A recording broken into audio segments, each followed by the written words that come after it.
In a forgotten corner of England, there is a bookshop where the stories don't end. They continue.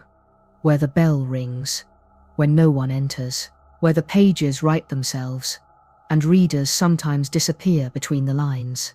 Miss Marple was invited for tea, but what she found was a story that didn't want to be solved. A story that knew her name.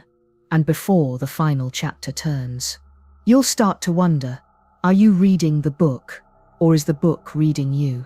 Tonight, we reopen the door to Darlow's rare and forgotten books, and the customer who never left. Chapter 1. The Last Customer at Darlow's Bookshop. There are places in England where time doesn't so much pass as politely excuse itself, stepping around corners like an old acquaintance, unwilling to interrupt the quiet. St. Basilon was such a place, a somnolent village nestled along the wind-bitten Dorset coast, where shutters clacked lazily in the sea air, chimney pots tilted slightly from years of indifference, and gossip travelled no faster than a kettle's whistle. It was a village untouched by urgency, where clocks chimed softly and roads curled like bookmarks through yellowed pages of memory.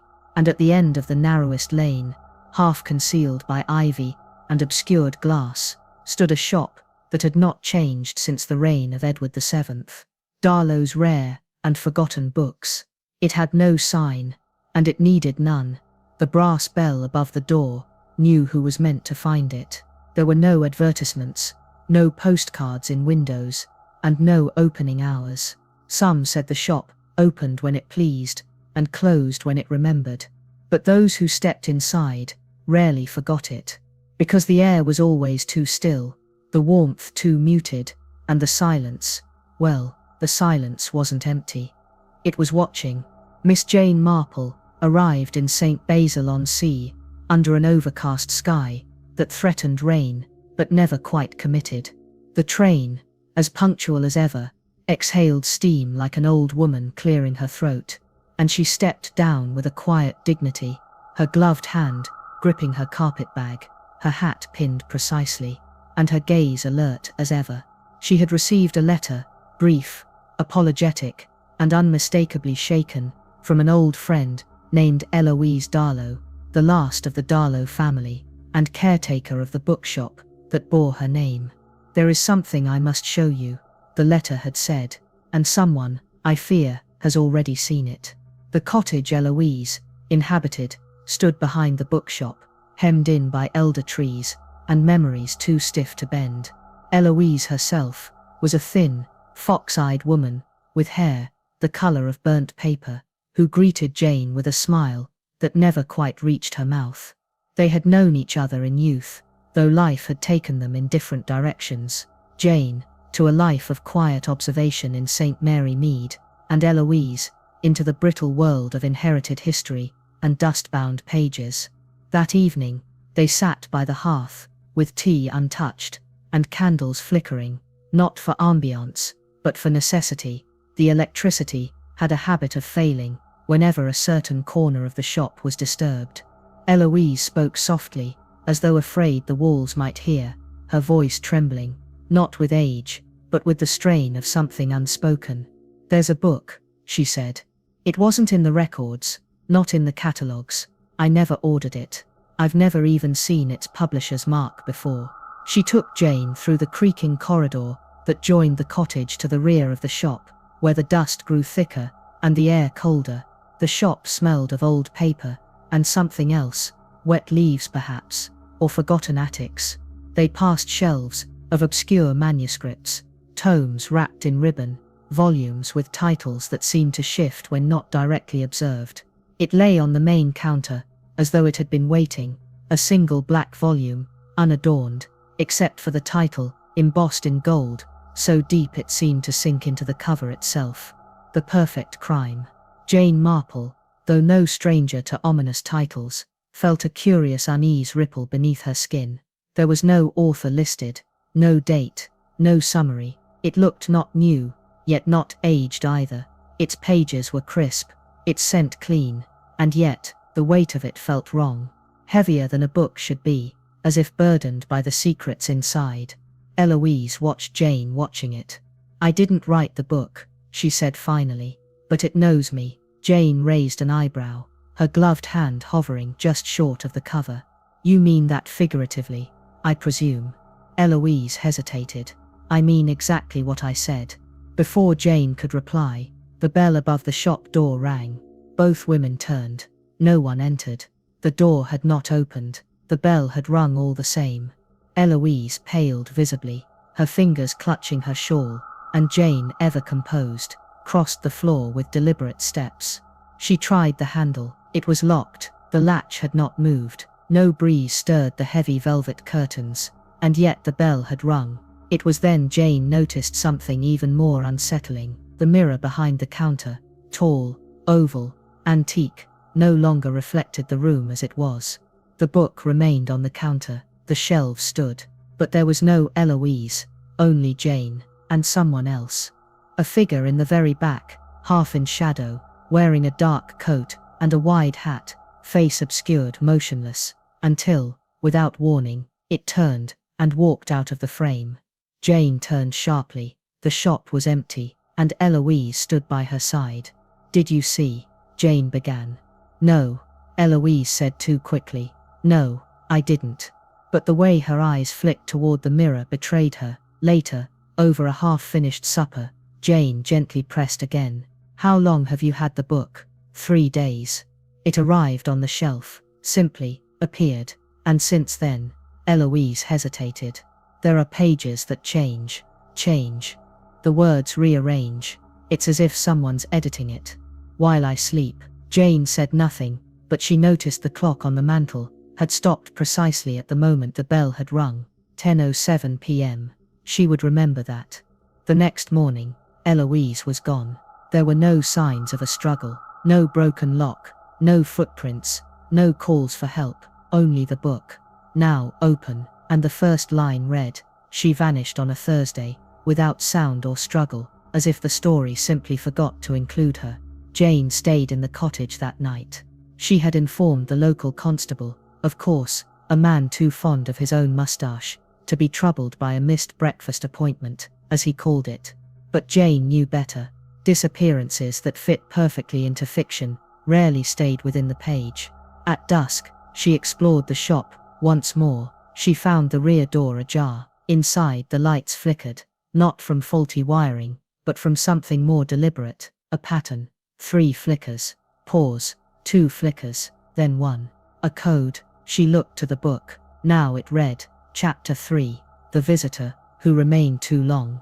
There was no Chapter 2. She had never turned the page. When she stepped outside for air, the sky had changed hue, not the pinks of dusk, but a deeper, stranger hue between violet and grey, a colour not found in nature. The sea was silent. No gulls, no breeze. Her reflection in the window pane paused, and turned back. She did not. Only the reflection watched her leave, and behind her, the bookshop seemed to exhale, as if grateful for a moment alone. Over a black screen, her voice lingered, quiet, unhurried, unnervingly certain. "The code wasn't for them. It was for us. You watched it, didn't you? If you clap alone, someone might answer. Subscribe for more mysteries. But beware, not every story ends after the credits." Chapter 2. A Footstep in Fiction. "It was the kind of rain that didn't fall," it whispered. "A hush of moisture, clinging to rooftops and leaving fingerprints on glass, reluctant to disturb the village's habitual quiet. In St. Basilon Sea, nights like these were known to slip by unnoticed, tucked beneath quilts and creaking timbers, where the world outside could only exist if one opened a curtain. But not all curtains should be opened, and not all quiet should be trusted." Miss Marple sat by the kitchen window in Eloise Darlow's cottage, her gaze drifting not toward the sea, but toward the bookshop behind the garden hedge, a silhouette of crooked beams and unreadable windows, still and dark, yet unmistakably expectant. A faint light had flickered there moments earlier, though she knew every lamp had been turned off. There was no wind, no movement in the trees, and yet a chill sat upon her shoulders as though something had shifted in the air itself. It was not fear, Jane Marple did not entertain fear. It was simply a sense, persistent and uncanny, that the story she had entered was no longer one she had been invited to read. Eloise had not come down that morning, and by late afternoon, the matter had moved past inconvenience and into something quieter, heavier, and far more delicate. Jane had knocked, called, searched the garden. She had checked the shop, every corridor, every shelf, the back office, the attic. There was no sign of her hostess. No overturned vase, no coat missing from its hook, no sound, nothing, except an absence that felt strangely rehearsed. It was in the stillness of that long moment that Jane knew.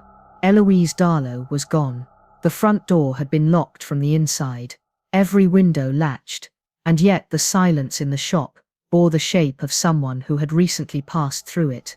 By nightfall, the village began to murmur, first at the bakery, then the post office queue, and then quietly over brandy at the vicarage, those small, knowing whispers that towns grow when real news is too strange to repeat plainly.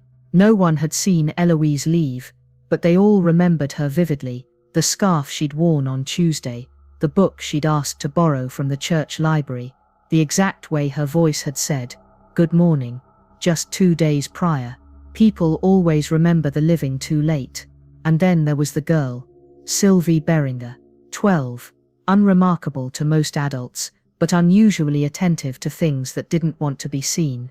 She told her mother, rather matter-of-factly, that she had witnessed Miss Darlow vanish. Not leave, not run, not disappear in the ordinary sense. Vanish, as if pulled between curtains, only she could see. She was holding that black book, Sylvie said, eyes too large for her face, glasses slipping down her nose. She opened it in the front window, and then she sort of stepped forward, not out of the shop, just forward. And she wasn't there anymore. Her mother scolded her, muttering something about fairy tales and theatrics. Miss Marple did not. Instead, Jane sat beside the girl, on a bench outside the greengrocer's, and asked her gently, what happened after? Sylvie thought for a moment. The page turned by itself. The constable, Mr. Prentice, a man shaped like a sofa cushion, and equally quick to settle, paid the shop a visit the next day. He looked behind the counter, under the desk, even peeked into the attic, without climbing the steps. No sign of struggle, he declared, tapping his notepad. Might be a case of nerves, or an impulsive getaway. Jane, standing in the shadow of a bookshelf that now seemed taller than it had 2 days before, murmured softly, or something far more deliberate. He chuckled at that. You mean foul play? I mean, she replied, without looking up, that perhaps the absence was planned by something other than Miss Darlow. He left shortly after, and Jane was alone with the books once more. She noticed the changes first in the floorboards, a creak where none had existed, a board that sloped where it had always been level, then in the arrangement of the shelves, one row now faced a different direction, angling toward the corner where the faint scent of damp parchment always lingered strongest. A globe that had stood dusty in the front window now rested in the back near the encyclopedias, and the light seemed to avoid certain corners altogether. The most unnerving change, however, was in a photograph. It had always hung there, behind the main counter, sepia-toned, framed in oak, a portrait of the original Darlow patriarch, standing proudly beside the first iteration of the shop. Jane had studied it days earlier, noting its neatness, its familiarity, but now, just behind the man, stood a faint silhouette that had not been there before. A woman's figure, slender, slight, holding a book, and though the photo was grainy and time-worn, the image had an eerie crispness, as though added later, more recent than the rest. The book she held was white, not black like the perfect rhyme, but white, and gleaming faintly, even in grayscale, its cover bearing no title, only the suggestion of something open, an eye, perhaps, or a door. Jane touched the frame lightly. Dust shifted. The glass was cold. She did not sleep that night. Instead, she made tea, and walked slowly through the shop once more, candle in hand. noting every book whose title had changed since morning. The Art of Forgetting had become The Names We Never Knew.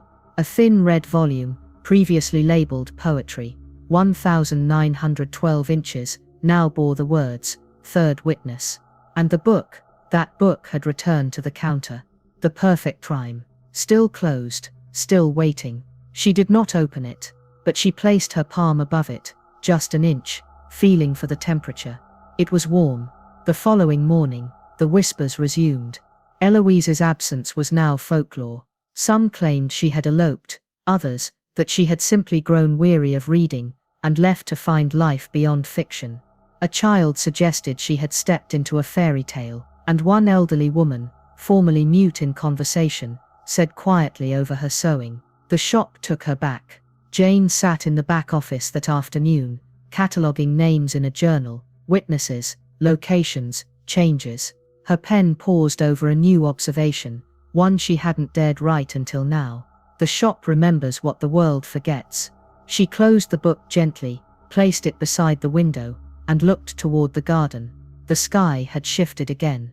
A shade too dark for late afternoon, with clouds moving not west to east but north to south, fast and flat across the sky. The trees did not bend, the wind did not rise. But something had changed. She turned to check the shop, and stopped. In the mirror behind the counter, tall, oval, old as the shop itself, Eloise stood, just for a breath, smiling faintly, holding a white book, and as Jane watched, the reflection blinked, and was gone.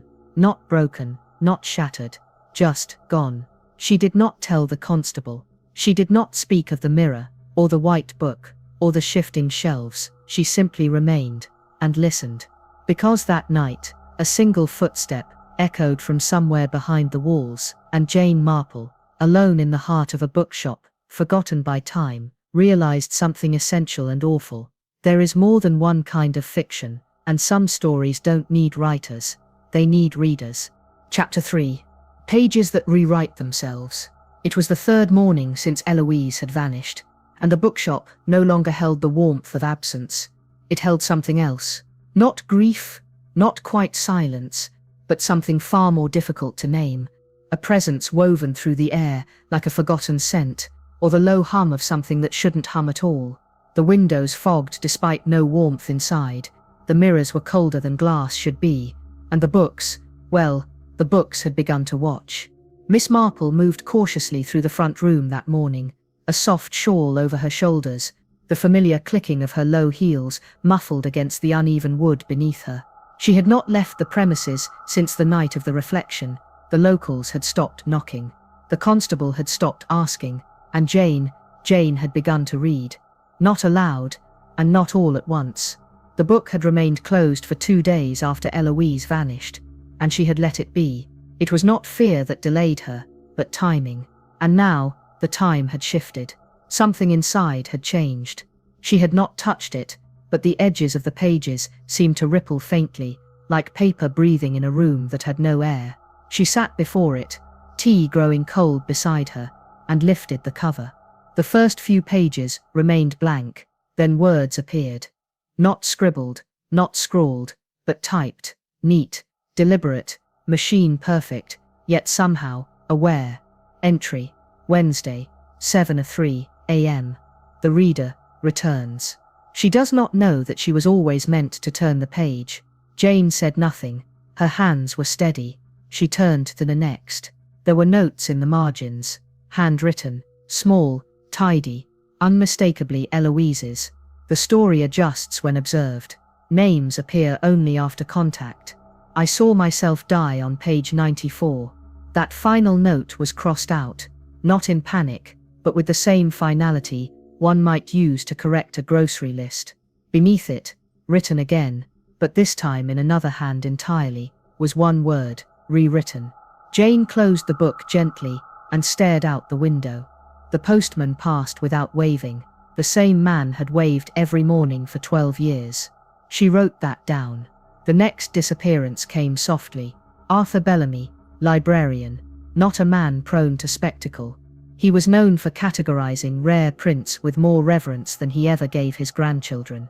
The kind of man who repaired the spine of a book with his hands shaking, not from age, but awe. He had not missed a library opening in 25 years. That morning, the front door remained shut.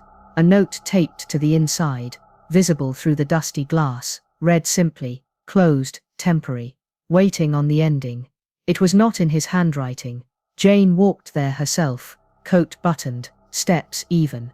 The shop bell did not ring when she left. The windows of the library were greyed with dust, as though untouched for months. She stood, unmoving, until a woman approached, his assistant, Eleanor Griggs, pale and sharp-eyed. "You know, don't you?" Eleanor said quietly, glancing once at the note. Jane regarded her with calm. "Know what?" Eleanor looked back toward the bookshop. "I told him not to read it." Jane didn't ask how she knew. Eleanor continued. "He found a copy, not that one." She gestured vaguely toward Darlot's. "Another, years ago, when his father died. It wasn't called that then. It was blank. But it still changed. Always changed." Jane's voice remained measured. "And what happened?" The assistant's lips pressed tight. "He tried to burn it." A pause. "And the house caught fire. Not just flames, ash. It didn't burn. It dissolved. Nothing left but the book." Jane didn't flinch. "He kept it. After that." Eleanor added. "Tried to catalogue it once. The entries wrote themselves. Every title, cross-reference to people who disappeared." Jane folded her hands in front of her. "And you?" "I made myself forget." Jane nodded once, a quiet acknowledgement, not of belief, but of understanding. She returned to the shop. The book now lay open. The chapter on the left-hand page bore a date, March 18th. That was tomorrow. She read carefully. "The woman in grey observes too much. She asks the wrong questions of the right people. She still thinks she is the reader, but the reader is already being read." Jane looked up from the page. There, in the mirror behind the counter, her reflection had paused. Just as before, and just like before, it looked back and blinked. Only the reflection blinked. She began testing it. The next morning, she marked one phrase in pencil, a simple underline. The bell rang again. She watched. 2 hours later, the bell rang. No one entered. She turned back to the page. The phrase had changed. The bell rang again, though no one else would hear it. She closed the book, counted to 10, and opened it again. Now it read. She closed the book, counted to 10, and opened it again. By the end of the day, she had filled a page of her journal with observations, theories, and one firm conclusion. This is no ordinary manuscript. It is an instrument, one that rewrites its user. She knew what it meant, though she had not yet allowed herself to say it aloud. She was no longer reading the story. The story was writing her. And then came the man in the hat. She had seen him once before, long ago, on a London platform, waiting for a train that never came. A tall figure in a charcoal coat, hat brim low, face obscured but not hidden. Always still, always near the edges. He had not spoken then, and he did not speak now. But on the fourth night, as Jane sat in the shop's back room by candlelight, she heard the bell 3 times. She stepped out. The shop was empty. Except, the photograph had changed again. Now behind Eloise, whose reflection had returned, stood the man in the hat, closer, watching. Jane returned to her seat. The book had closed itself. On the cover, written in gold ink where none had existed before, was a single sentence. "Do not turn to page 94. She did not sleep. The following morning, the baker's apprentice, Miriam, 17 and ruddy-cheeked, failed to appear for her shift. Her apron remained hanging by the door. The flour was still scattered from the previous morning's kneading. The counter bore a single item, a book, wrapped in brown paper. Untitled. But inside, Jane opened it carefully. The first line read, "She was kneading bread when the page turned itself." It was the 5th disappearance, and no one in the village mentioned it. Not once. Not the baker. Not the constable. Not the parents. It was as if Miriam had never existed. Jane found a photograph in her handbag, one taken just last week. Miriam was gone from the image, only empty space where she had stood. her outline faintly burned into the grass, as though the photo still remembered her, even if the world did not. She placed it beside the book. That evening, she reread her journal entries. They were beginning to change too. Ink faded, names blurred, and in one corner of the page, in handwriting not her own, a sentence appeared. You were never meant to solve this, only to witness it. There was one final entry before the candle died. That night, the book opened to a single page, blank, except for a signature in black ink, Eloise Darlow.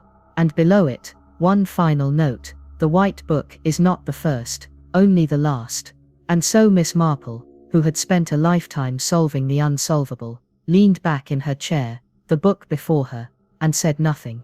Because there was nothing left to say, not yet. Only one truth was left unspoken, and it was waiting for her.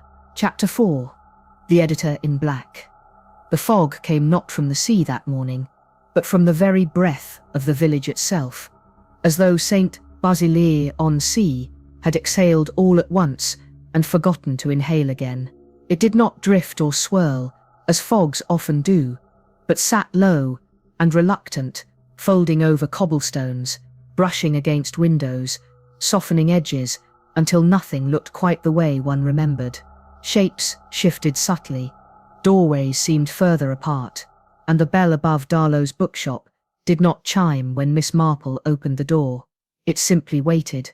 The book, as usual, had moved. This time, it rested not on the counter or the shelf where she last left it, but on a narrow side table near the mirror, its position deliberate, as though placed in full view of both her and her reflection.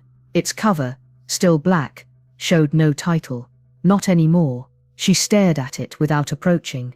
The room felt colder than it should, not the cold of weather, but of something long paused, and just now, remembering to resume. She turned from the book, and stepped out through the front door, coat wrapped firmly, breath visible in the strange morning air. The street was empty, except for him. Across the road, just beyond the butcher's shop, where the stone wall dipped, and the ivy always grew faster than anyone could trim it, stood a man in a long black coat, still as a sculpture. His hat, wide-brimmed and angled low, concealed most of his face, though not the sharp outline of his jaw or the precise curve of his chin. But what Miss Marple noticed most of all, what made her pause mid-step and narrow her eyes ever so slightly, was that his gloved right hand, visible beneath the coat sleeve, bore the unmistakable stain of ink. He did not move, nor did she. The moment hung between them, like breath held too long. A blink later, he was gone, and with his absence came the wind. Not a loud one, not enough to rattle doors or scatter leaves, but a steady pressure that seemed to whisper against her ear as she turned back to the shop, as if something had just stepped past her on its way inside. She closed the door, without looking back, and found, lying neatly on the floor, just beneath the threshold, a letter, unmarked, cream envelope, slightly yellowed, the kind of paper that had known long draws and patient hands. She opened it with care. The note inside read only, "You're in chapter 4 now." She folded it once, slipped it into her journal, lit a candle, and began to search. Not wildly. Miss Marple never searched wildly, but with the patient precision of a mind used to knowing where truth liked to hide. She began in the storeroom, moving boxes with gloved fingers, running them along bindings for residue. Dust settled differently now. Titles that hadn't existed yesterday appeared in fine gold print. One, called The Editor's Preface, contained no pages, only one square of mirror, cut and placed where the pages should be, so that anyone who opened it would see only themselves, but printed faintly, at the bottom in nearly invisible lettering, were the words, "Reader, your reflection is not your own." She closed it, and said nothing. At midday, she visited the town hall, a polite errand, on the surface, paperwork, donations, perhaps a record request. But Jane was there for the portraits. She had remembered something Eleanor Griggs had said the day Arthur vanished. "He's always been in the pictures, just far enough not to notice." She hadn't thought much of it then, but the fog had changed her mind. The hall's main chamber bore oil paintings going back nearly 2 centuries, local patrons and benefactors, former mayors, and wartime poets. They hung in sequence along the east wall, their colors muted with age. She inspected each slowly, careful not to blink too long, her eyes trained not on the subjects, but on the shadows. It was in the painting from 1903 that she saw him first. In the far back, barely more than a smudge at first glance, stood a man in a black coat, behind a column, face turned, just enough for the brim of a hat to catch the light. It might have been a coincidence, but the same figure reappeared again, in the portrait from 1927, and again in the group photograph from 1956, this time closer to the front, standing in the back row, among school children. His hands were folded, gloved. She leaned in, the fingertips bore faint streaks of dark pigment, not paint, ink. She asked the clerk for a copy of the 1983 painting. The woman behind the desk looked confused. "There's no portrait that year," she said, and pulled the town ledger. Jane read the entry: record destroyed, fire. That night, she left the book untouched. Instead, she walked the perimeter of the shop, noting which lights flickered, which windows reflected more than they showed, and which shelves remained warmer than others. She took no notes. Paper seemed less trustworthy by the hour, but mapped everything in her mind, with the quiet calculation of a woman used to seeing what others dismissed. At 3 minutes past midnight, a soft sound came from beneath the back door, not a knock, a sliding. She found another envelope. Inside, a single page. "You met me in 1946. I watched you choose not to forget. You're rewriting your own story now. How far will you let it go?" She did not remember 1946, not at first. Then she recalled a trip to London, a theatre fire, a shadowed man, on a stairwell, watching as she helped a young girl from the aisle. She had thought him a stagehand, or perhaps an usher. Had she seen ink then? She wasn't sure. The candle flickered lower. The shop sighed. The next morning, Jane walked to the church. Inside, the parish wall bore an embroidered tapestry of the village's founding, an ornate work of thread and needle, crafted decades ago, displayed behind glass. She studied the figures: builders, nuns, children, planting hedgerows, and there, in the upper right corner, seated beneath a tree no longer in existence, was a figure cloaked in black. His hands, embroidered in deep indigo thread, rested atop an open book. She turned away from the glass. The vicar approached softly behind her, a mild man, with absent eyebrows, and a voice made for lullabies. "He's always there," he said, almost apologetically. Every stitcher claimed the thread chose its own path. Jane didn't respond. He added gently, "They called him the editor." Back in the shop that evening, she turned the book. This time, there was no chapter title, just a paragraph. She has seen too much, but not enough. She has followed threads, counted footprints, watched the ink dry, but she has not yet asked the right question. Who wrote the first line? The window darkened, not from time, from presence. Outside, just across the glass, the man in the black coat stood again, closer now. This time, his head was lifted, and he nodded. Only once. She turned, and the candle blew out. No wind, no movement, just extinguished. In the reflection, the shop behind her glowed faintly with the light of open pages. That night, she found a final envelope on the pillow. The paper was older, the writing familiar.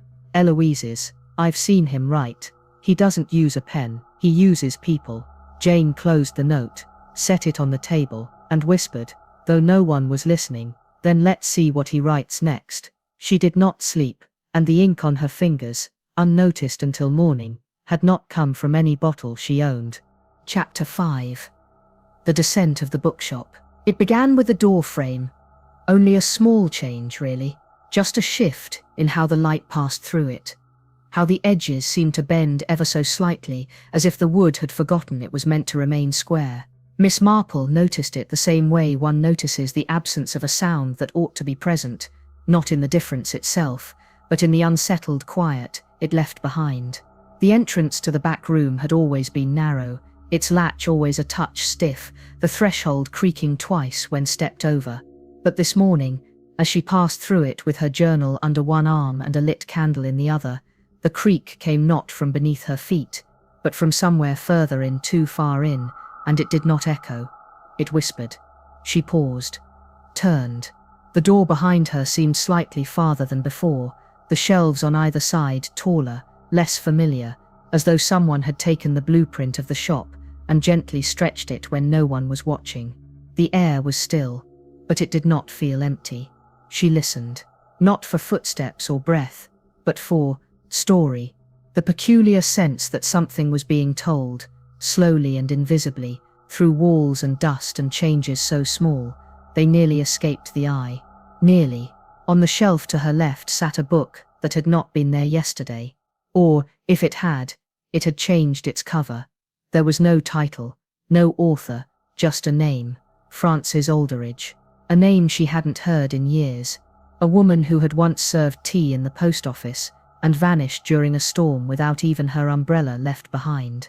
Jane Marple reached for it, but it shifted, just slightly, like a ripple on water, and she withdrew her hand.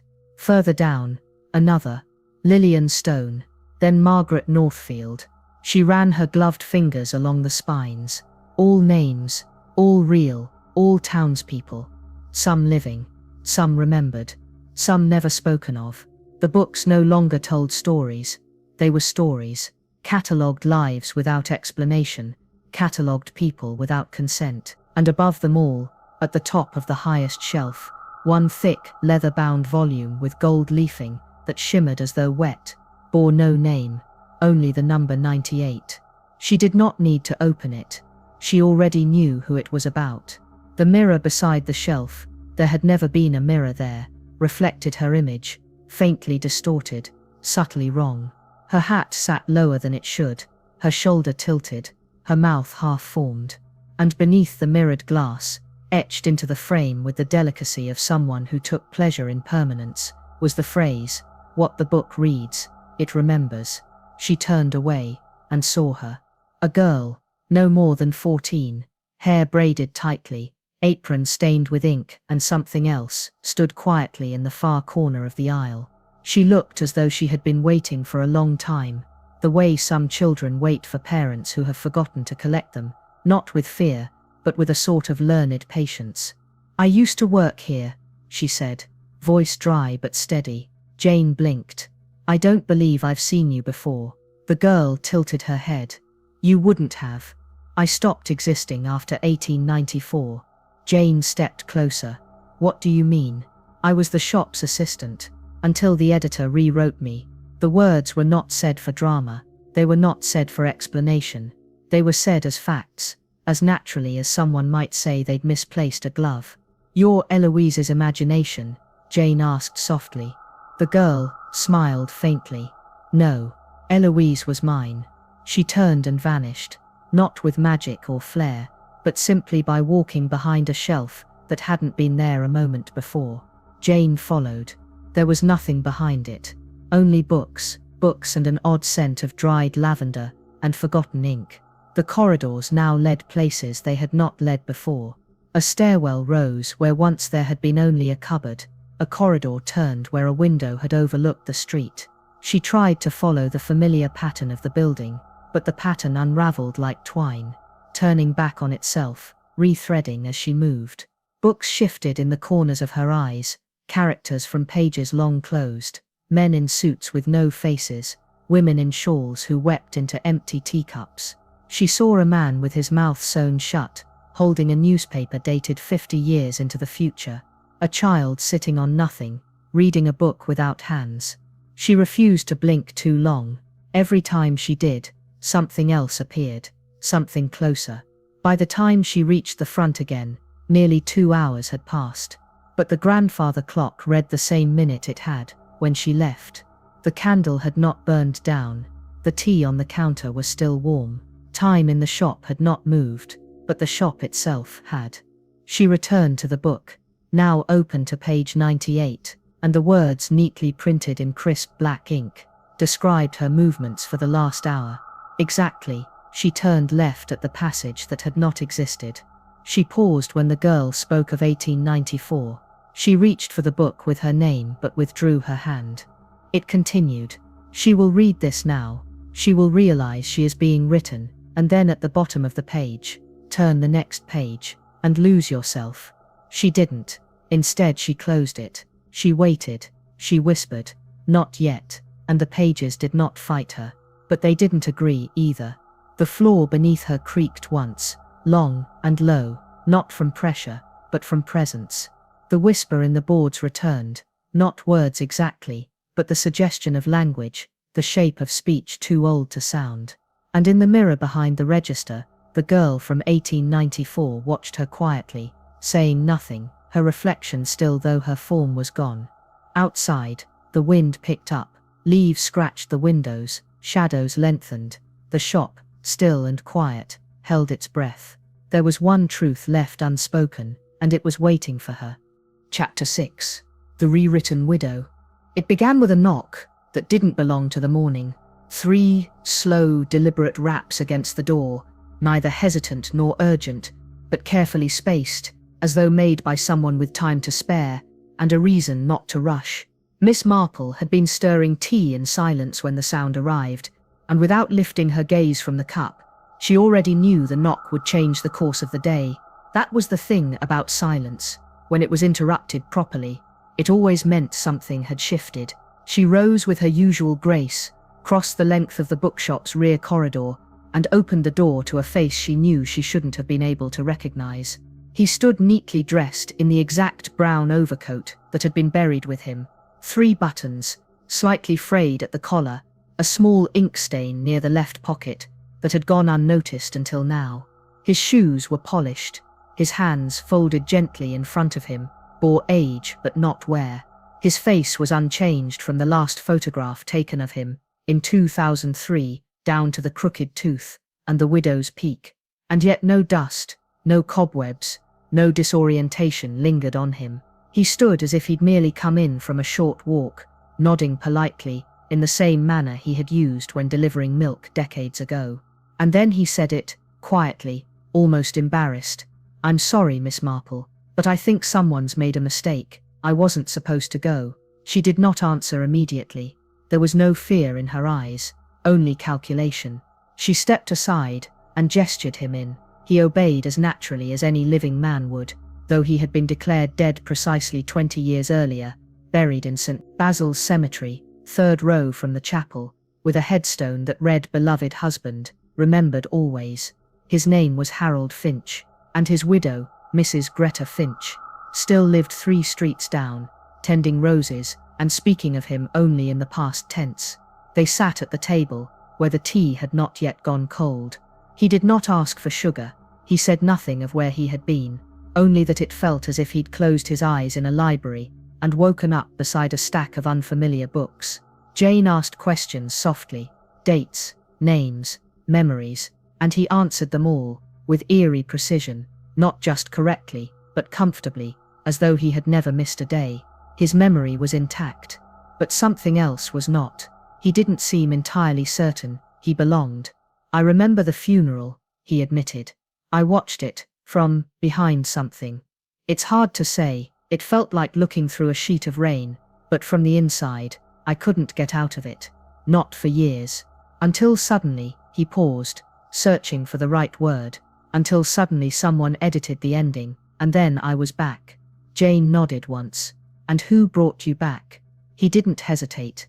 "The book." She waited. He added, "I saw it, open on the desk, and my name was being erased from the last page. The ink hadn't even dried." They spoke little after that. At dusk, she walked him to the edge of the lane, and from there he continued alone, to Greta's house, to a garden that still had his initials carved into the fence, to a woman who had mourned him longer than she had known him in life. Jane did not follow. She knew the village well enough to know when it needed to experience something quietly, but that night, just after the clock struck 11, she heard footsteps again, hurried this time, followed by another knock, frantic now, accompanied by Greta's voice, shrill with disbelief. "He's here," the widow gasped. "He's in the garden, sitting like he used to, humming, "My God, Jane, he hasn't aged a day." Jane lit a lantern. They returned together. Harold Finch was indeed in the garden, sitting calmly on the old iron bench, head tilted gently, eyes closed, hands resting on his knees. He was smiling, but he was not breathing, and his skin bore the faint, unmistakable sheen of ink, spilled across his collarbone, tracing the lines of his palms, pooled beneath his fingernails. There was no sign of pain, no violence, only stillness, and a whisper of pages turning somewhere too far to hear. The constable arrived by morning, baffled beyond his years, muttering things about impostors and mistaken identity, but Greta did not argue. She refused the post-mortem. She demanded the same plot be used again, and she spoke not of grief, but of confusion, tears unspilled, questions unanswered. Jane, meanwhile, returned to the shop and found the book open on the counter, not where she had left it, not how she had left it. And on page 99, beneath a line she had not written, were new words. He begged her to burn the book. She did not, and so he smiled. She looked down at her own fingertips. The faintest dusting of ink rimmed the creases beneath her nails, not enough to stain, but enough to mark. The window reflected nothing that night, and the bell did not ring once. She turned one final page. It was blank, except for 3 faint words, faded as if they had been erased, and were now trying to return. "You chose this." The room grew colder, but not because of weather. The silence wasn't empty. It was watching. "Subscribe, if you're ready to turn the page. But be warned, once you read the next line, the story starts watching you too." Chapter 7. The Obituary Chapter. It began, as these things often do, not with thunder or screams, but with an accidental glance, a simple turn of the head, a pause at the wrong, or perhaps right, moment, and a flicker of something that had always been there, but only now decided to be seen. Miss Marple had been walking the inner aisle of Darlow's bookshop, candle in one hand, the other gloved against the bite of cold air that no longer came from outside. It had been 6 days since Harold Finch returned, 5 since he smiled for the last time, and 4 since the shop itself had begun to breathe like something alive, very faintly, almost imperceptibly, but once noticed, never unfelt. The floor no longer creaked under weight. It creaked in rhythm, a pulse beneath the timber. She had taken to walking at odd hours now, never twice at the same time, hoping to trick the shop into revealing more when it wasn't expecting company. That morning, or was it night, she moved past the shelf marked Forgotten Fiction and caught the glint of brass beneath a frayed velvet curtain that had not been drawn before. It looked like a pull chain, perhaps for an old gas lamp, but as her hand reached out and gently tugged it, the shelf didn't light. It opened, not wide, only enough. The air behind it was colder, drier, older somehow, though she was certain that was impossible. She stepped through. The room was long, narrow, deeper than any space in the shop's footprint should allow. The walls were lined in faded paper, the ceiling sloped unnaturally, and down the middle, perfectly centered and undisturbed by dust or time, stood a single wooden shelf, neither ornate nor plain, but something in between, its frame smooth with use. There was a sign above it, hand-carved, small, the letters uneven, but clear, "Obituary Drafts." Miss Marple took one step forward. There were no author names, no titles, no publishers, only volumes. Each one bound in linen, each spine embossed with a name. Miriam Ellis, Eloise Darlow, Harold Finch. She didn't need to touch them. She already knew. These weren't books. These were records, blueprints, the instructions the world had followed to forget. She scanned the rows slowly, methodically, heart calm, but mind turning. Sylvie Beringer, Arthur Bellamy, Lillian Stone. Then she stopped. Her fingers hovered inches from a spine that had not been there a second ago. The lettering was fresh, the linen binding still soft. It read, "Marple, Jane, Draft 1. She didn't move for a full minute. Time, if it still flowed in this place, bent around her. Then, slowly, She pulled the volume from the shelf. It was heavier than it should have been, thick with more pages than her life should hold. She opened to the first. A line of text stared back at her. Born into the quiet English countryside, she listened before she spoke, and when she finally did, the world often found it had little left to say. She turned pages, childhoods, gardens, cases solved, names she had forgotten she remembered. Then, final entry projected, Thursday, 9:27 p.m. 3 days from now. There was no cause, no detail, only the timestamp. 3 days. She turned another page. It was blank, except for one hand-scrawled note at the bottom. Not yet written. Her breath didn't catch. Her eyes didn't water. She simply closed the book, returned it to the shelf, and stepped back. She understood now. The book wasn't cursed. It wasn't haunted. It wasn't magical. It was procedural. A tool, a ledger, a manual for sacrifice. Each life documented. Each name added, after contact, after reading, after believing. It needed to be read. That was the key. Not touched, not owned. Read. It did not consume.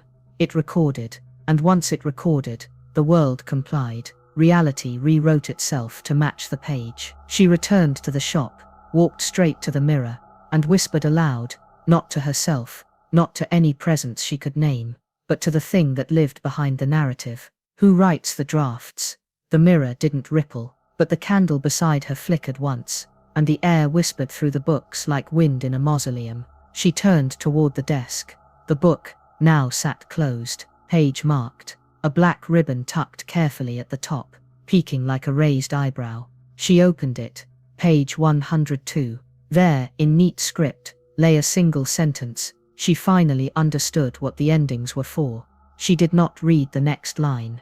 Not yet. Instead, she returned to the obituary drafts room, took her own volume from the shelf, and placed it under her arm.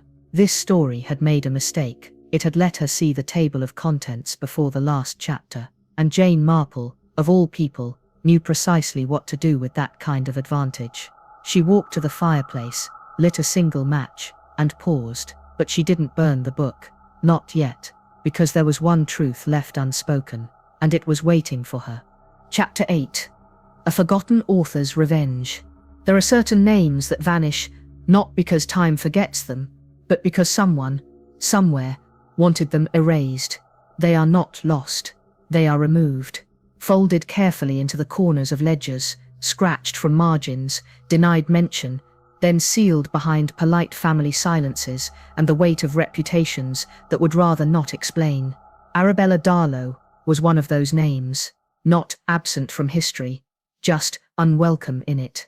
Miss Marple found her in a line of handwritten annotations buried in a brittle genealogy book kept beneath the vicarage archives, between ink-stained rosters of marriages and a folded newspaper clipping about a fire no one could quite date. The name was written in a different hand, not the neat script of the vicar's assistant, but something jagged and pressured, as though the pen had been fighting the paper. Arabella Darlow, B. 1870, D. 1901, deceased in attic. Silence advised. Jane read the words twice, then once more. Then she turned the page and found nothing. It was the only entry in the book to carry a handwritten note. Do not catalogue, per family request. She closed the volume, left the archive without a word, and returned to Darlow's bookshop. The attic had never appeared locked, but it had always been uninterested. It discouraged visitors not with chains or signs, but with inconvenience, steps that creaked too loudly, temperatures that bit, light bulbs that flickered out, only in that one hallway, every time. But that evening, as Jane climbed the narrow stairwell, the silence did not resist. It waited. The attic door opened before her hand reached it, and the smell that met her was not of dust or mothballs, but of paper, aged and burnt at the edges, like a manuscript long folded and kept too close to flame. The attic was small, uneven. Its floorboards bowed in the middle, its windows grey with the kind of dirt time applies rather than weather. But it was not empty. No dust lay on the surfaces, no cobwebs dared the corners. In the centre stood a table, solid oak, its top stained with ink, wax, and something darker. A typewriter rested atop it, not decorative, not antique for show, working. Its ribbon twitched, its keys waited. Jane stepped forward, slowly. One key pressed itself down, then another, a pause, then 3 more. She watched without interrupting. Arabella Darlow. The machine stopped. The carriage returned itself. Then the typing began again. Faster now. You remember her now? That's how it begins. Jane said nothing. Her breath visible in the attic's cold. The machine continued. She was a writer, but they would not let her be read. They refused her voice. They feared her words. They called her stories unfit. So she made them fit, by forcing them to be true. The space around Jane tightened, not physically, but atmospherically. The attic, once merely a place above, now felt like the top of something much deeper. She approached the typewriter. It did not resist, but it did not stop. She wrote of betrayal, and was betrayed. She wrote of disappearances, and disappeared. She wrote of silence, and was silenced, until the shop remembered. Until the shop gave her back her pen. Jane noticed a small wooden box beside the typewriter. Inside it, manuscripts, pages and pages, titles handwritten in thick, deliberate script. The House That Forgot You, Chapter Before the Crime, The Widow Who Wasn't, and the last, The Book That Ends You. She opened the final one, blank, until her fingers touched it. Then a line appeared. And now she writes you. The typewriter paused, then typed one final line. The reader becomes the written, a single key jammed. The J. She closed the box, turned back toward the stairwell. The attic light flickered, on, off, on, then stayed dark. But behind her, she heard the carriage shift once more. Then came the sound of a key striking paper, just once. Jane did not look. She descended the stairs without rushing. She passed no shadows. She heard no footsteps, but something followed in silence. She returned to the shop floor, and found the book, The Perfect Crime, open to a fresh page, her name written at the top, the date unchanged, but now a subtitle had been added, by Arabella Darlow. The book was not cursed. It was authored, and authors don't die. Not when the story keeps being read. The next page was blank, waiting. The silence wasn't empty. It was watching. Chapter 9. The Bookshop Trial. It was not thunder, nor wind, nor footsteps that signaled the shift. It was quieter than that, like a breath held too long, a sigh from a wall that had not breathed in decades, or a hinge that opened, not from rust, but permission. Miss Marple had not gone to bed. The night had stretched too long, and the typewriter, in the attic, had gone quiet hours ago. And yet, she had remained downstairs, alone at the counter of Darlow's bookshop, as the candle burned low, and the space around her began, subtly, decisively, to rearrange itself. The shelves widened. The walls shifted back. The ceiling stretched, and the floor beneath her feet, where there should have been carpet and dust, took on a polish not seen in that shop for over a century. She stood, not because she was afraid, because she was expected. Before her, the shop was no longer a shop. It had become something else, something older and stranger, something she had only ever seen in illustrations of Victorian fiction. A courtroom, but not of wood and gavel, not of lawyers and protocol. This was a trial, in story form. Rows of chairs materialized, spectators that weren't there moments before.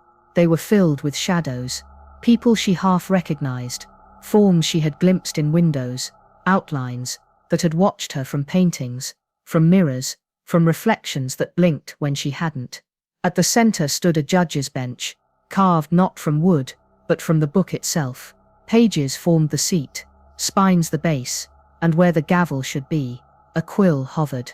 The figure at the bench had no face, only words written across skin like scripture. Arabella Darlow had come to deliver her testimony. You rewrote what was not yours, came the voice, not from a mouth, but from all around her. You turned pages out of order. You paused where you were meant to read. You asked questions of the ending, while the story was still being written. Jane said nothing. A chair emerged behind her. She did not sit. "You will stand trial," the voice said, as the reader, who would not obey. The shadows in the seats murmured, not audibly, but she heard them all the same. From the aisle to her left came the first witness, a woman in a faded scarf, holding a grocery basket that dripped slowly with ink. Miriam, she had no eyes, only punctuation marks where her gaze should be. "She found my name on a spine," said the voice, and did not turn away. She opened the page, and the page opened her. "She made me reel, and I was taken." The second came forward, Arthur Bellamy, librarian, face streaked with typewriter ribbon, fingers black. "She tried to catalogue me, but I was already shelved." Then Harold Finch, still smiling, still unaged. "She let me return. She let me see. She gave me back what was already gone, and then she read me out again." Jane's hands remained folded before her. "I did not choose the story," she said calmly, "but I will not leave it unread." From the far end of the aisle, the final witness came. A girl, no older than 14, hair braided, apron inked. "I never finished my sentence," she said. "You started where I ended, and so now, you must write the ending." The judge turned, pages flipping. A fresh one appeared before Jane, her name at the top. Underneath, only this: "You don't solve murders, you fulfill them." It was not an accusation. It was a truth, long deferred. Every time she had followed a clue, a body had already been written. Every mystery she'd unraveled had already been strung, and she had walked through stories as if she were not one of them. "You were written in," said the judge. "Years ago, as prophecy, as solution, as tool." Jane blinked once, then stepped forward. "And who wrote me?" The shadows leaned in, the quill rose, and behind the judge's bench, the mirror rippled. A face stared back, not hers, but familiar, Arabella's, smiling faintly, then fading. "You wrote yourself," the voice whispered, "because you could not bear to be unwritten." The floor beneath her trembled, not violently, but like breath again. The shelf titled "Obituary Drafts" appeared to her right. Her volume had moved. It was open now, but the final page was still blank, and a pen rested beside it. The shadows waited. Jane did not write. She closed the book and said without turning, "Then let the next chapter begin." The courtroom vanished. The shop returned. Dust settled. Light faded. But behind her, the floorboards whispered again. There was one truth left unspoken, and it was waiting for her. Chapter 10. Unbinding the Dead. Not because it was storming, not because clouds blanketed the sky, but because in that part of the bookshop, where the hours had lost their way, and the rooms were no longer made of timber and nails, but of sentences and consequence, light itself had forgotten how to arrive. Miss Marple stood in the centre of what had once been the reading room, now reconfigured by a force that didn't move furniture but ideas. The shelves had twisted inward. The windows, once dusty panes facing the sea, now reflected only pages turning, endlessly, soundlessly, as if the shop were reading itself. And on the counter, waiting without pretense or apology, lay the perfect crime. It had turned to her again, like it always did. Only this time, it was already open. The ribbon marked page 110, the title of the chapter, the final act, before the ending. She did not sit. She did not sigh. She picked up the book with both hands, weighed it, not for its mass, but for its meaning, and walked to the back room. She paused briefly near the hearth, picked up the long iron poker, and without hesitation, struck the spine of the book with all the force her small frame could offer. The sound was not that of paper tearing. It was of breath being drawn. The flame in the fireplace exploded outward, briefly, as if surprised, then extinguished entirely. The shop fell into silence. Not stillness, not quiet. Silence. A silence that pressed, that listened. She struck again, harder. A page tore, and the walls bled. Not with blood. No, never blood. Not in the ordinary way, but with ink, thick and warm, seeping through the cracks in the walls like veins had opened within the wood. The shelves moaned, softly, like the groaning of a house, remembering a grief it was built to contain. And then came the whispers, not from outside, not from any corner, but from the books themselves. Their spines flexed, their covers warped, and the air filled with names. Eloise, Miriam, Harold, Sylvie, Arabella. Each whisper a syllable, each syllable a story unfinished. Jane gripped the poker again and tore another page. The floor beneath her feet became soft, wet, as if the boards were rotting away, not from time, but from too much memory. Then came the stain. It started at the far end of the counter, crawled across the wood, up the wall, around the mirror, and wrote her name, Jane Marple, written in long looping strokes, as if by an unseen hand that knew the form too well. She turned back to the book. It was still open, still full, still writing.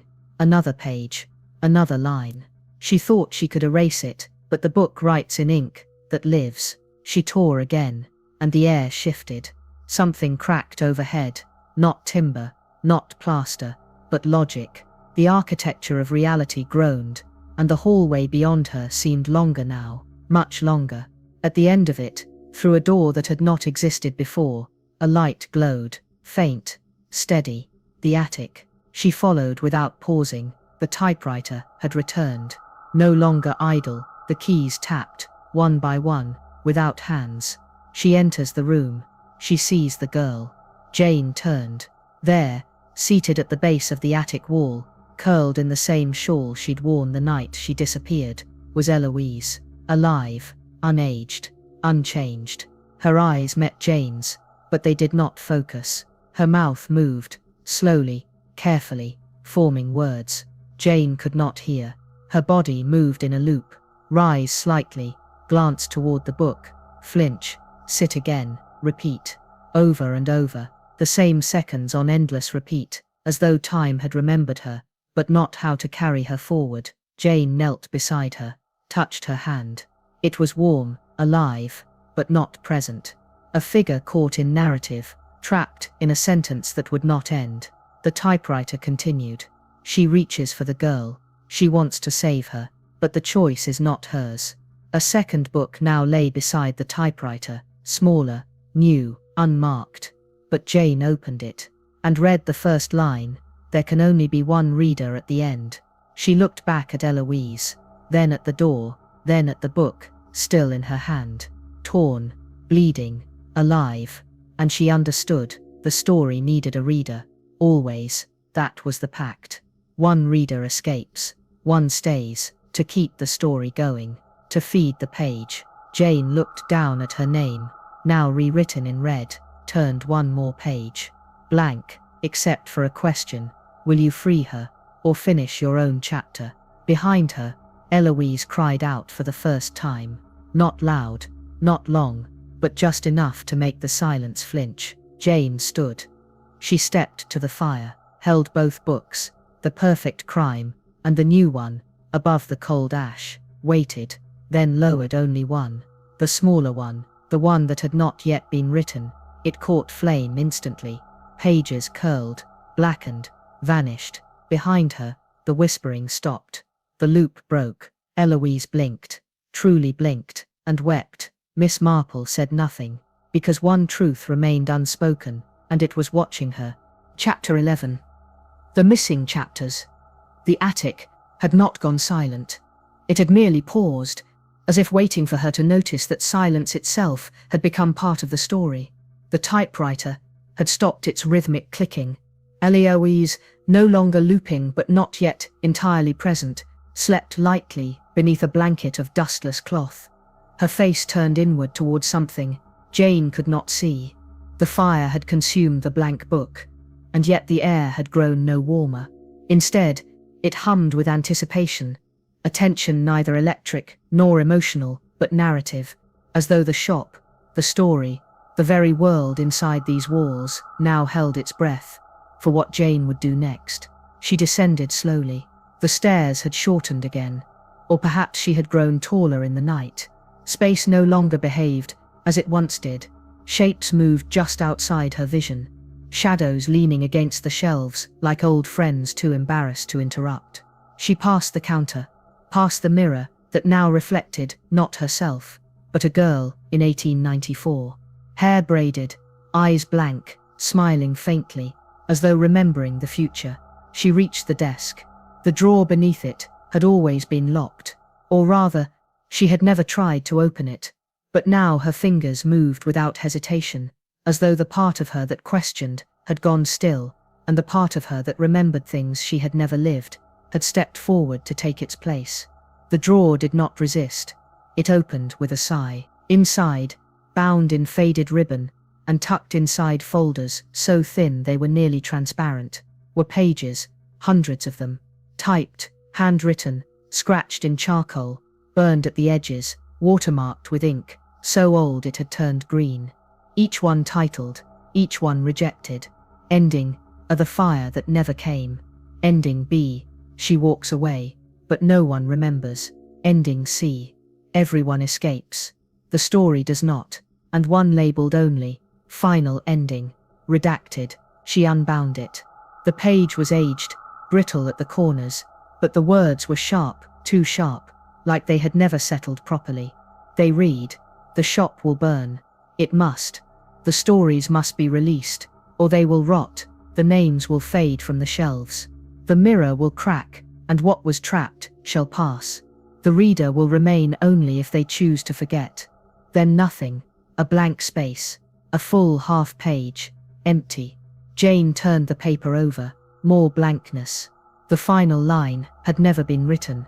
It was waiting, not for the right words, but for the right person. Because only one person could write an ending, and make it true. Only the one who had seen all of it, who had turned every page, who had stepped into every chapter, and never stopped reading. The drawer had offered her the manuscript, but the story had offered her a decision. She sat at the desk, not at the typewriter, with her own pen. She touched the page gently, so as not to disturb the ghost of ink, not yet born, and closed her eyes, and saw the fire. Not imagined, but memory. A flame licking up the walls, not with rage, but relief. Paper crumbling, not in agony, but gratitude. The shelves shedding names, the ink lifting from spines like breath released after too many years in silence. And the souls, they did not scream. They whispered thanks. The girl in the mirror, the librarian, the child with the glasses, the woman in the photograph, the man who smiled and never aged, even Arabella, even Eloise, each one freed by a story, finally complete. She opened her eyes, picked up the pen, paused, then wrote a single line, "Let the book end with fire, and may no one read it again." The ink sank into the page, and the room responded. The walls pulled away, the mirror cracked.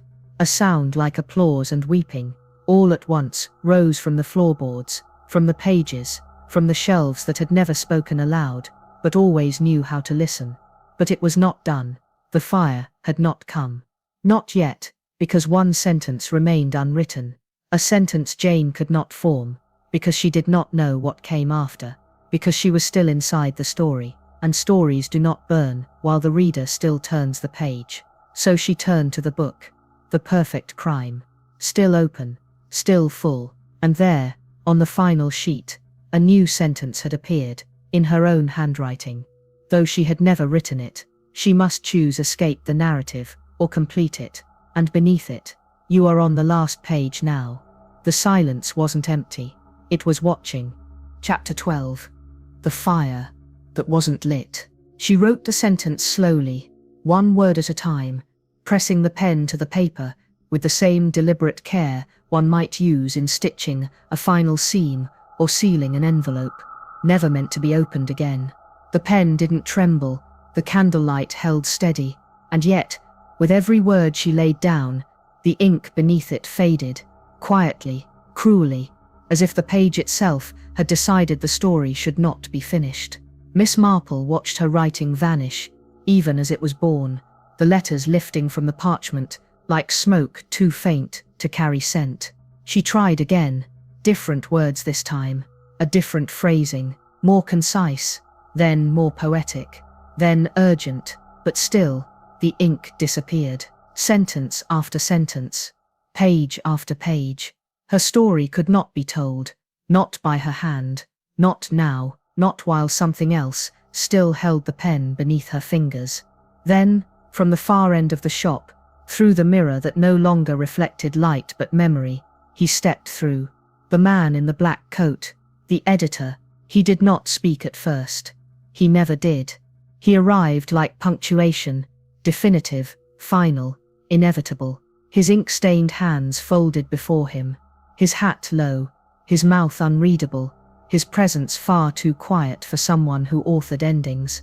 The wood beneath him did not creak, the air did not shift, but the words stopped trying to form on the page the moment he entered. Miss Marple did not flinch. She set the pen down carefully, folded her hands. "You've returned," he nodded once, slowly, "and I suspect," she added, "you'd like to offer me your version of how this is meant to end." The editor tilted his head, just enough to be unnerving. Then he reached into the inside pocket of his coat and removed a sheet of paper, not torn, not folded, pristine. Blank at first glance, he handed it to her. She turned it over and read the first sentence. The fire was never meant to come. Not in this chapter.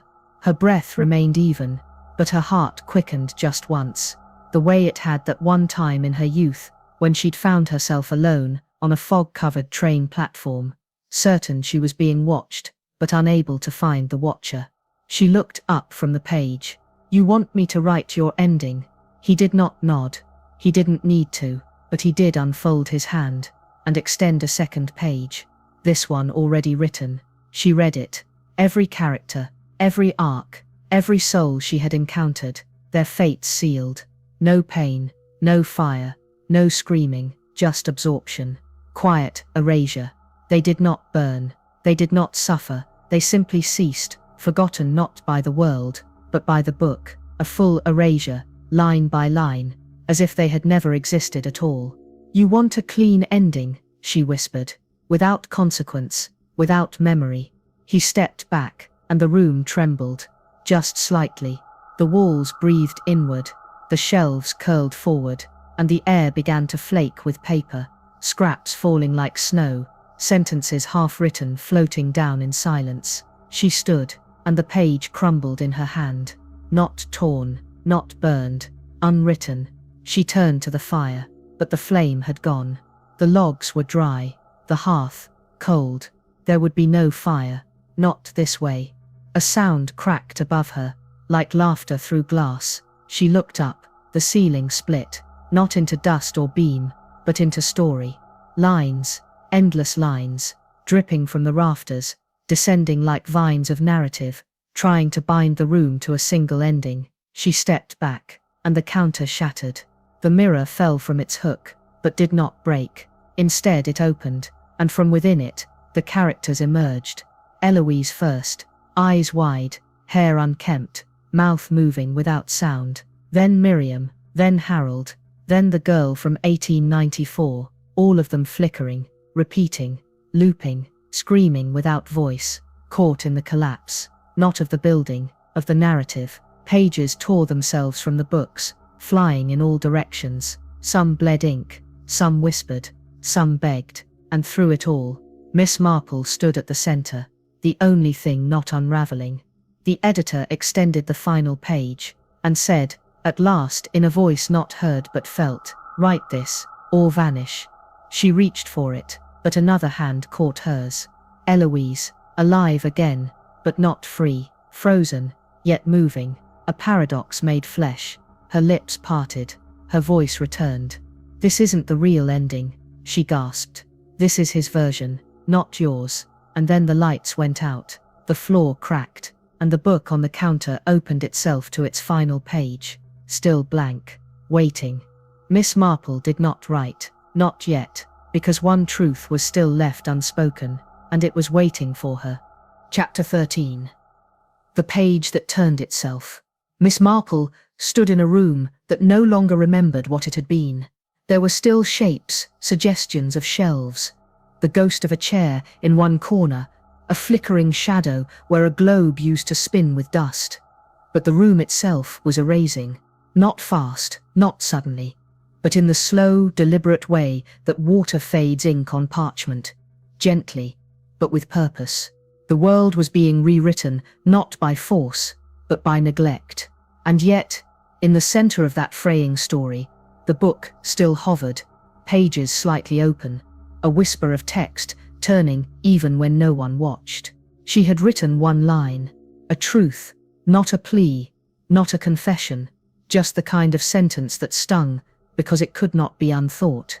This book cannot write without a reader, and the moment her pen lifted, the story had paused. Not ended, paused. But pause in a book like this wasn't rest, it was rage in disguise.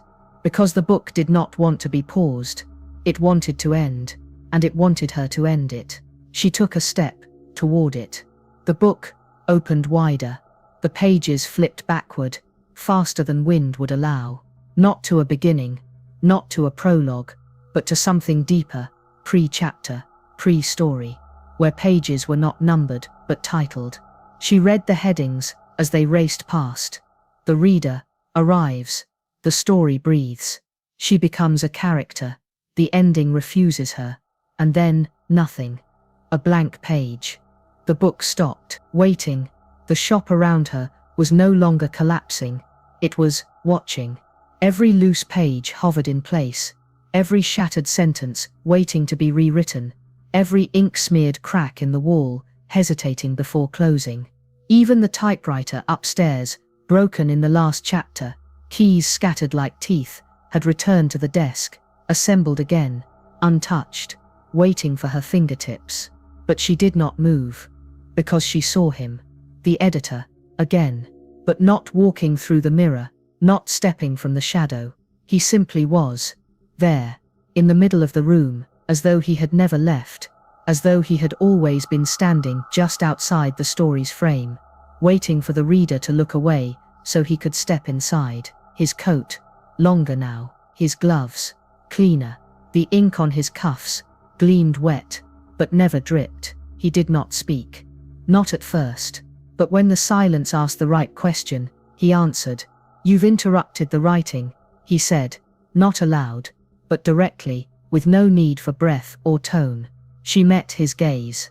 "And you've forgotten what an ending is," she replied. He tilted his head, not in confusion, but in pity. "This is your ending," he said. She walked toward him, passing between floating manuscripts, dodging phrases frozen mid-air. "No," she said. "This is your trap." He raised his hand. A page floated into it. It bore her name, her ending, the very sentence she refused to write. And then, as if the story could no longer tolerate her rebellion, the shop reacted. A sound like pages screaming filled the air. The chandeliers, once hanging above like punctuation marks, snapped loose and fell, but never landed. Instead, they dissolved into sentences, which turned into echoes, which circled her in fragmented prose. She shouldn't have read it. She knew too much. She wrote herself into silence. The reader must pay the story's cost.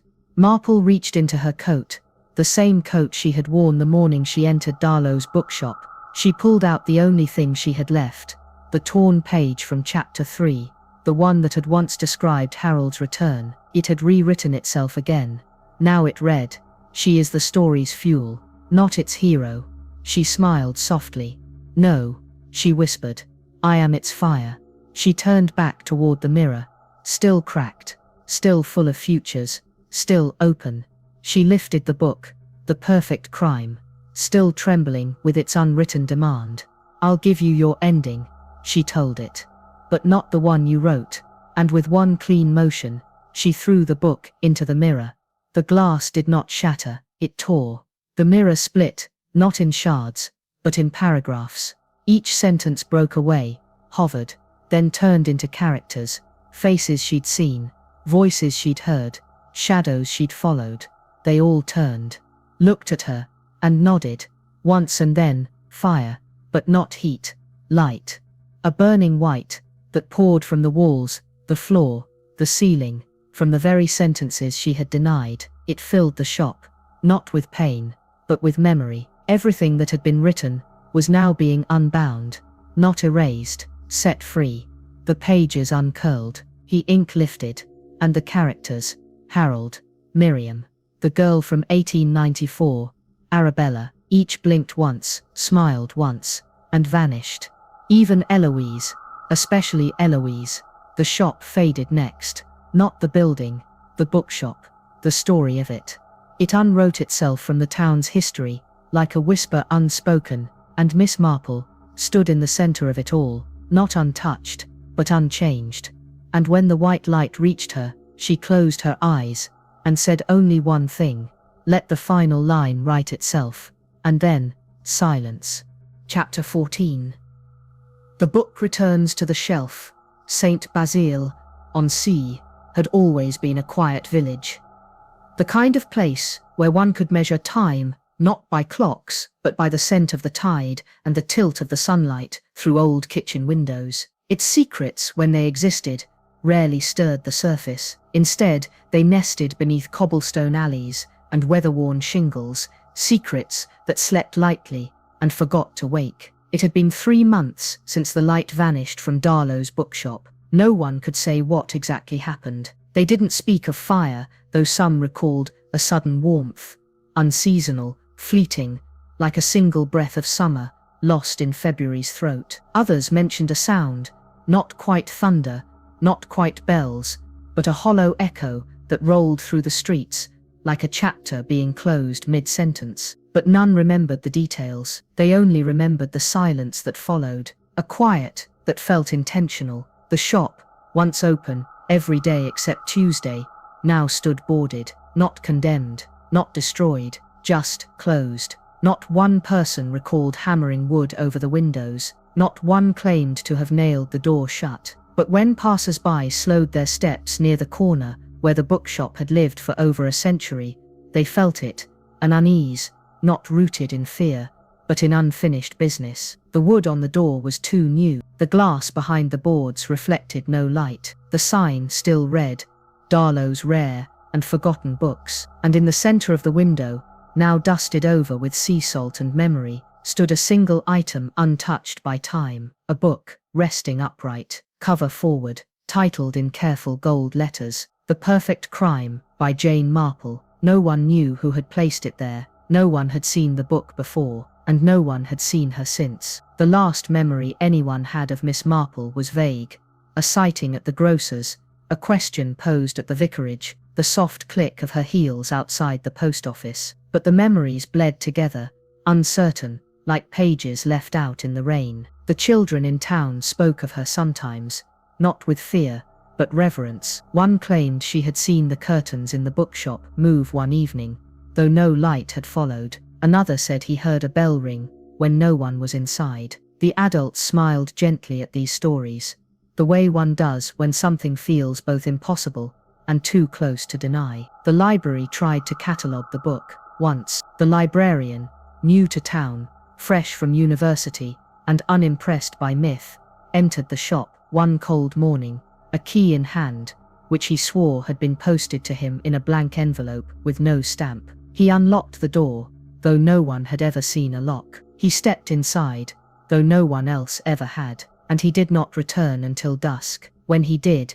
he carried the book, and nothing else. His face pale, his eyes unreadable, his lips quiet for weeks. He never spoke of what he saw. He simply placed the book in the library's rare collection section, under fiction, anomalous origin, and made no effort to move it again. The book remained, unborrowed, unread, except by one. She came on a Tuesday, when the village square was empty, and the gulls too tired to cry. A girl of 12, coat too big for her, glasses too thick. She walked with intention. She paused before the bookshop, tilted her head, then turned toward the library. Inside, she moved without speaking, past the shelves, past the maps, past the records no one checked, and into the small alcove near the back, where the books no longer organized themselves. There she found it, The Perfect Crime, by Jane Marple. She lifted it gently, turned the first page, and the bell in Darlow's bookshop rang.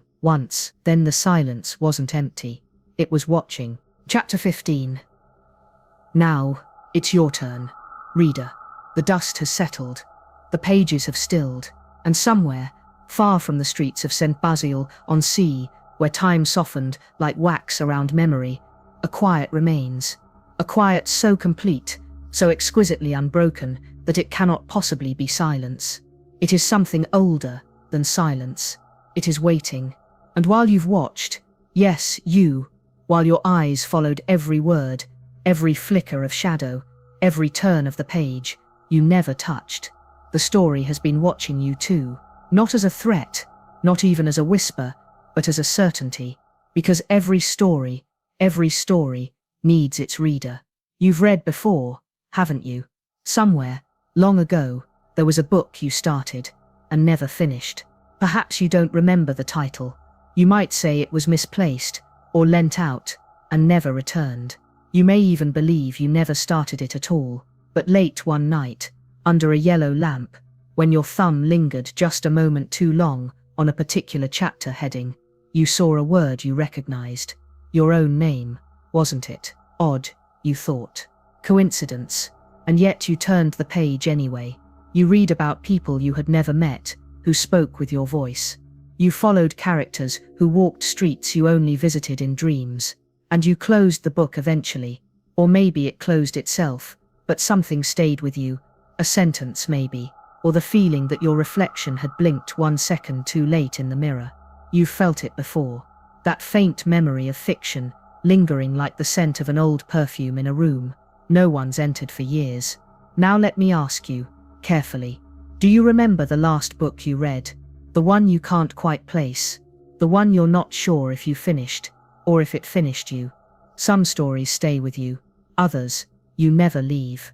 They live between the margins, beneath the ink, within the page that turns itself. You've heard about Darlow's bookshop now. You know the story, or most of it, but not all, because something remained. A single shelf, a single book. It was placed in the shop window, not by hand, but by conclusion, and on its cover, written in letters, neither printed nor carved, but simply present, was a name, Miss Jane Marple, and a title, The Perfect Crime. But that wasn't the end, was it? The girl who saw it, remember her, she came back the next day, and the book was gone. No one had moved it, no one had entered the shop, but it wasn't there. Instead, on a nearby bench, just across the lane, beneath the gaze of the church clock that hadn't worked since 1901, was a second book. New, thin, glowing faintly, no dust, no shadow, only a title. The viewer who watched too long. She opened it. There was no dedication, no author, only a prologue. To the one who stayed, who read every word, who heard every whisper, this book is yours now. It began long before you found it. It will not end until you do. Turn the page, reader, or don't. But understand this, you were never just watching, you were being read, and now the story looks back. What chapter are you on? Subscribe, if you're still here, and if you're not, you're already in the next book.